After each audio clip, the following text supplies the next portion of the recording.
Assalamualaikum warahmatullahi wabarakatuh. Perkenalkan, saya Kurnia Lestari Fajiarini, Sarjana Pendidikan Sains. Saya mahasiswa pendidikan profesi guru dalam jabatan kategori 1 gelombang 2 di LPTK Universitas Bengkulu.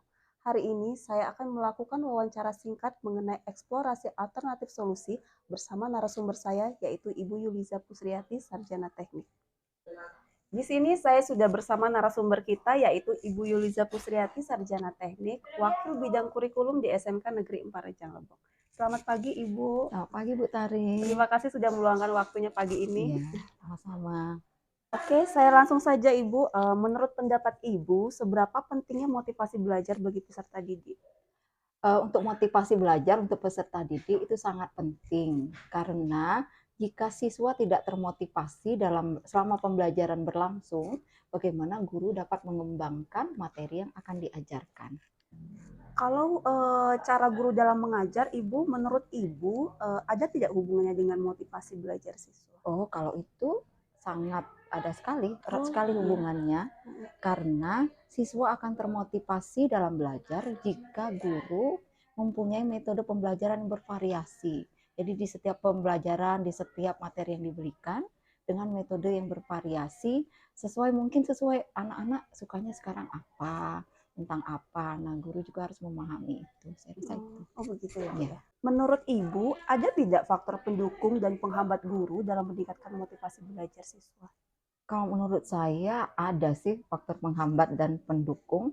Kalau faktor penghambat untuk guru itu biasanya guru sekarang kurang informasi tentang IT, Oh iya. tentang IT karena anak-anak sekarang kan banyak mereka senang sekali dengan IT seperti itu, senang sekali dengan apa di HP yang TikTok yang seperti itu. Sementara guru kita masih menggunakan metode yang lama, yang mungkin yang metode-metode yang dari dulu digunakan sehingga anak-anak bosan.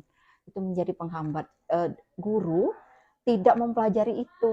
Nah, itu yang sering sekali ditemui di dalam pengajaran di sekolah. Kalau faktor pendukung sebenarnya banyak. Metode pembelajaran sekarang yang sudah dibuat sudah banyak. Tinggal bagaimana cara guru menyerap metode-metode yang ada, kemudian cara belajar yang seperti apa, itu sudah banyak caranya. Tinggal bagaimana guru termotivasi untuk bisa mendapatkan ilmu itu, jadi terus berkembang ilmu ya. Jadi guru juga harus siap, Bu, ya, untuk mengembangkan diri. Iya, betul sekali. Oke, Ibu, sebagai guru, apa yang bisa kita lakukan untuk meningkatkan motivasi belajar peserta didik? Kalau di kelas Iya, di misalnya, kelas ya. kalau di kelas itu sebelum memulai pembelajaran mungkin kita bisa memberikan inspirasi ke siswa. Inspirasi itu bisa berupa misalnya bercerita tentang orang-orang yang sukses yang mulai mereka dari awal bekerja, belajar dari nol sehingga sukses. Atau bisa juga dengan mungkin kita dalam pembelajaran bisa membuat suatu permainan atau misalnya kita bisa menggunakan kartu dalam belajar sehingga anak-anak merasa tertarik tidak hanya dengan metode lama yang biasa kita gunakan. Berarti inti utamanya itu kita harus ketertarikan siswa dulu ya, Ibu ya. Iya, gitu. memang siswa harus tertarik dulu dengan kita, kemudian baru dengan materi yang kita ajarkan. Ibu, kalau boleh saya tahu, sebelum mengajar itu persiapan apa yang harus kita lakukan? Persiapan yang biasa saya lakukan itu biasanya materi pembelajaran yang akan diajarkan di kelas itu, kemudian metode apa yang harus saya gunakan, kemudian saya mereview mungkin pembelajaran yang setelah saya lakukan di kelas itu sebelumnya. Mungkin dengan cara itu siswa tidak tertarik atau tidak termotivasi, saya akan mencari metode atau cara lain agar siswa pada materi selanjutnya dapat termotivasi dalam pembelajaran itu.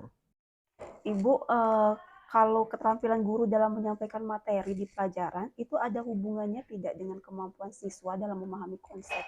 Ada hubungannya, karena bagaimana cara guru itu memberikan materi, kemampuannya dalam mengajar, kemudian penguasaan materi, itu pasti akan berdampak pada bagaimana cara siswa memahami konsep yang kita berikan. Jadi itu misalnya kemampuan guru mengembangkan materi yang ada. Jadi tidak cuma dia textbook, tetapi dengan ilmu pengetahuan yang selalu berkembang sekarang dihubung-hubungkannya seperti itu. Iya. Nah, itu biasanya anak juga akan menemukan konsep dari apa yang kita ajarkan.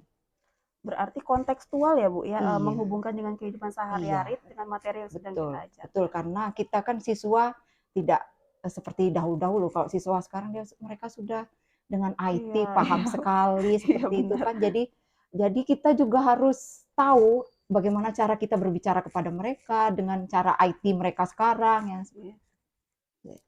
Ibu di sini Ibu ya. mengampu mata pelajaran kimia ya Bu ya. Dalam pembelajaran kimia, bagaimana cara Ibu membantu siswa yang kurang memahami pembelajaran setelah pembelajaran itu dilakukan? Oh, kalau untuk pelajaran kimia yang kita tahu kalau di SMK ini siswa itu notabene sulit sekali memahami. Jadi kalau misalnya siswa itu kurang memahami, biasanya saya akan mengulangi lagi. Nah, metodenya saya akan berikan mereka sesama teman sejawat. Jadi di kelas itu yang sudah memahami, siapa yang sudah memahami. Nah, mereka akan memberikan penjelasan kepada teman-teman mereka yang belum paham.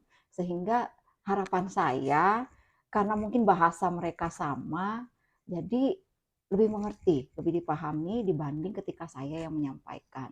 Biasanya seperti itu yang saya lakukan di kelas. Yang terakhir Ibu, Ya. metode pembelajaran seperti apa yang cocok untuk meningkatkan pemahaman konsep kepada siswa? Terkhusus untuk pelajaran kimia, biasanya metode yang saya gunakan adalah kooperatif biasanya. Anak-anak berdiskusi, Kerjasama. berkelompok, iya, kerjasama, mereka mengerjakan suatu tugas yang saya berikan, atau biasa saya gunakan metode PBL, Problem Based Problem based learning. Learning.